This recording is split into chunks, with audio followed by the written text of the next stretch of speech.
and do it right. I came back with a couple of friends, and we spent some time in Delhi, and it was great. Wonderful.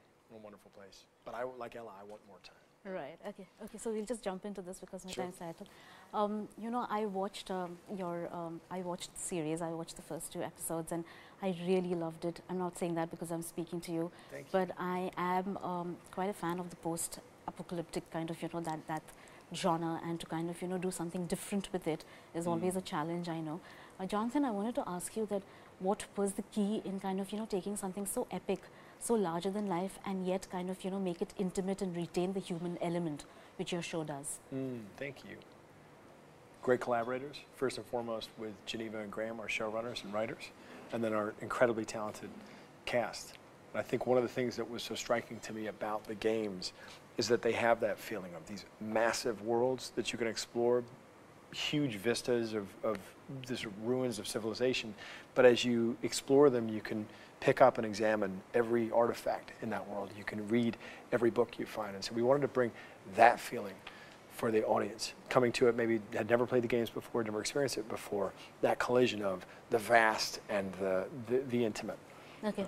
So you hadn't played the games before? I had, yes. Oh, you had, yeah. Okay. No, I came at it first and foremost as a fan of the games. Ella was supposed to play the games. That was supposed to be homework. I played the games.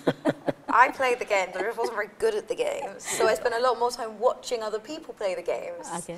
And I'm glad I did. And actually, Jonah said I didn't have to play the games. That's true. But I'm an excellent student, and I went above and beyond. It was sort of an extra credit thing. It was an extra credit thing. Acting is a lot about observation, right? So I think you got that right.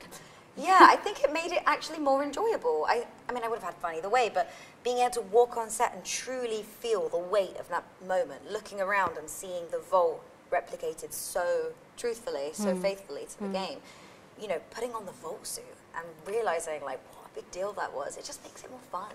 Right. Okay. Ella, you said that you wouldn't count yourself as an athletic person before you did this. You know, like not as much, but you did some heavy duty stunts on it and did them very well. How would you kind of, you know, apart from the physical aspect of it, did playing this character also kind of be a shift for you emotionally, mentally, in any way? I think it's interesting. You said this today, and I think it was the same for me. This is probably the most comedic thing I've done. I do a lot of dark things. There's always a lot of trauma and other stuff, fun stuff like that.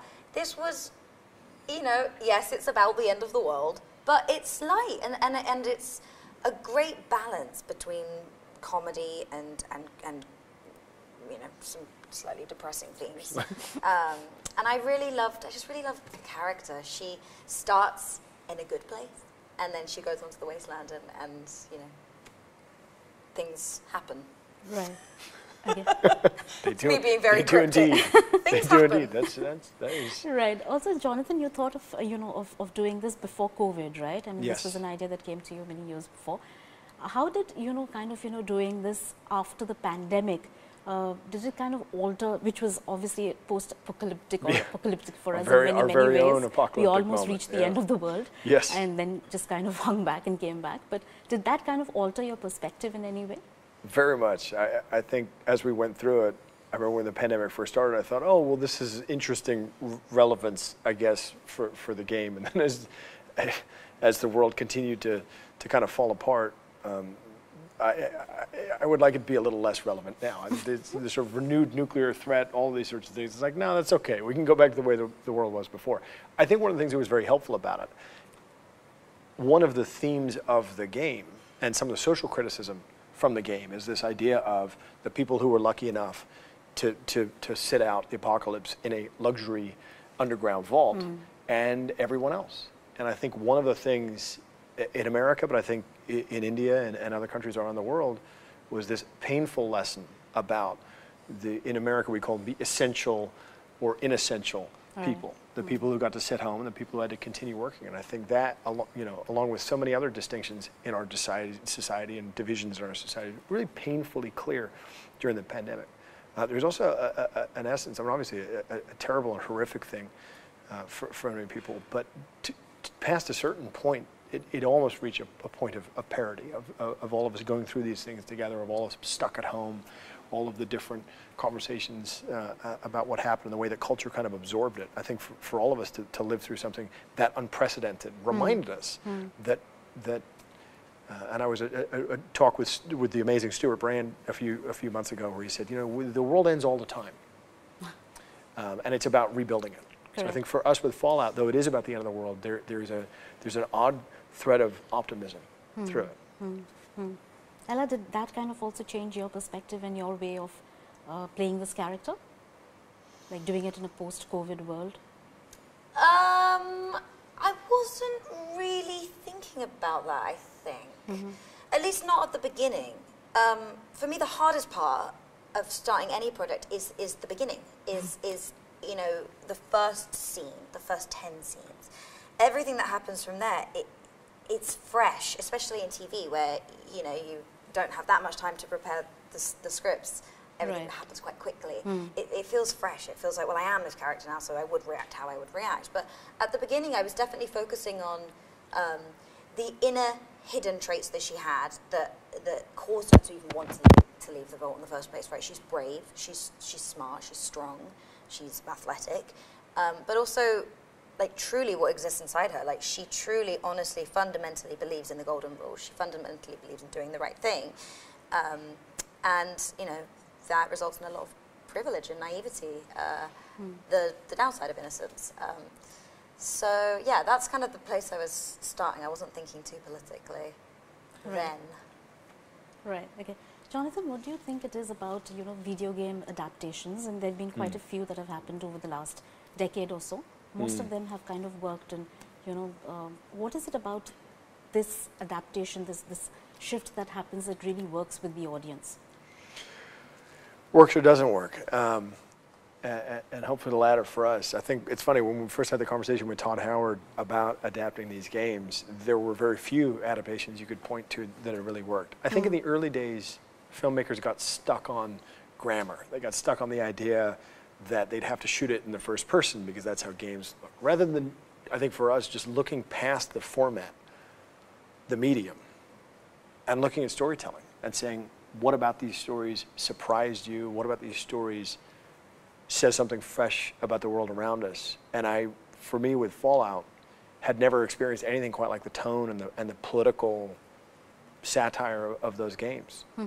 I think for me, video games in the late 2000s started to become politically minded, started to become sophisticated on a level that frankly filmmaking kind of stepped away from a little bit.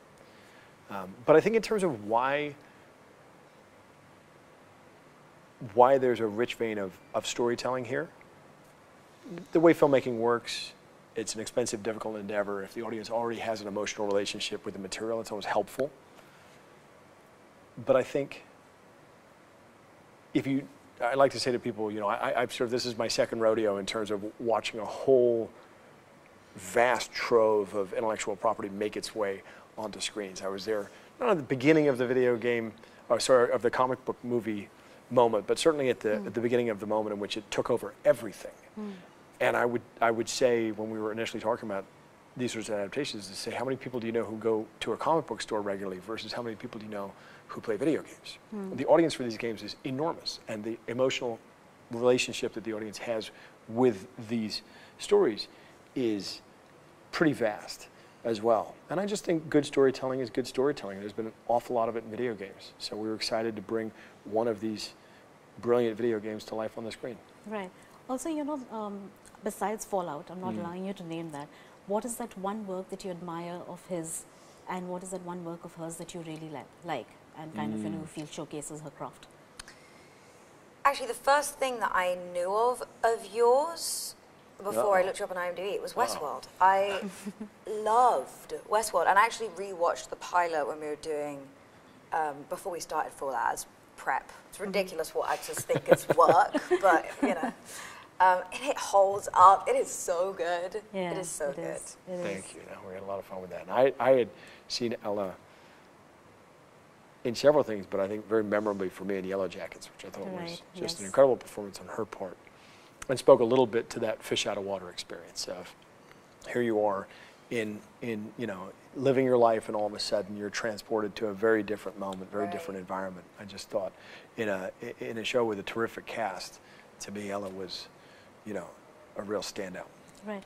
Also, one last question is that, you know, after a very, very long time, because of streaming platforms, writers in India, at least we're being given to believe, are having a moment. You know, they were not recognized for the longest time. What do you mean, screenwriters? And television writers? Yeah. Yeah. Everyone. I mean, you had the strike, right, and all of that. But apart from the strike, which of course, you know, there was a certain demand for certain rights. But do you think that writing is now being valued a lot more with the advent of streaming platforms and the kind of content that's being generated? I'd hope so to some degree. I mean, look, I think one of the things that I love about filmmaking is it's a collaborative art. You can't really do it by yourself. You have to have incredibly talented actors. You have to have writers, directors, producers. You know, our crew sometimes reached on this show 300 or 400 people, all of whom are brilliantly talented, all of whom we're lucky enough to work with the people who are the best at what they do. But I do think historically writing has, you know, I started writing in film. It does make a certain amount of sense. In film, you're talking about a bigger screen, shorter story. In television, you know, smaller screen, longer story. So the division of power, if you want to call it that, sort of makes sense.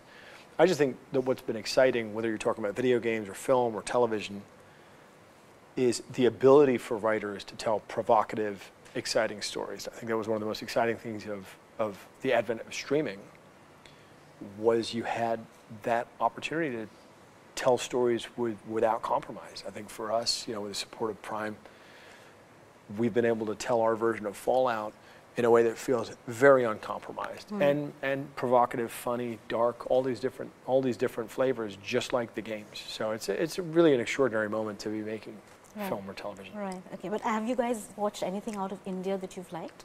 Anything that you've been exposed to? The last one for me was RRR, of course, which was a global hit, and it has the kind of action. I was very jealous of the set pieces, the action set pieces. I mean, it's an emotional story as well, and an extraordinary story, but the practical stunt work, the practical action, to me is always something that I get very excited about. I need to watch this. Oh, you're going to like it. About this. You're going to like it. RRR. Yeah. Have you watched anything? I haven't, no, and now I need to, because what was I doing all this time? What have I been doing? There's a huge treasure trove to be discovered. I think so, well, we think of ourselves as a big deal in Hollywood, but to come to a town where they make more movies, bigger movies, it's humbling. I want to stick around and try to sneak onto some of the sets. Yeah, you should. You should definitely do that. Yeah. Thank you so much. That's my time. Thank you. And I hope you have a good time in India for as long as you're here. And all the best for the show. Really looking forward to watching the rest of it. Thank you. Thank you so much. It's been a Great pleasure to meet talking you. to you. Same here. Thank you. Oops.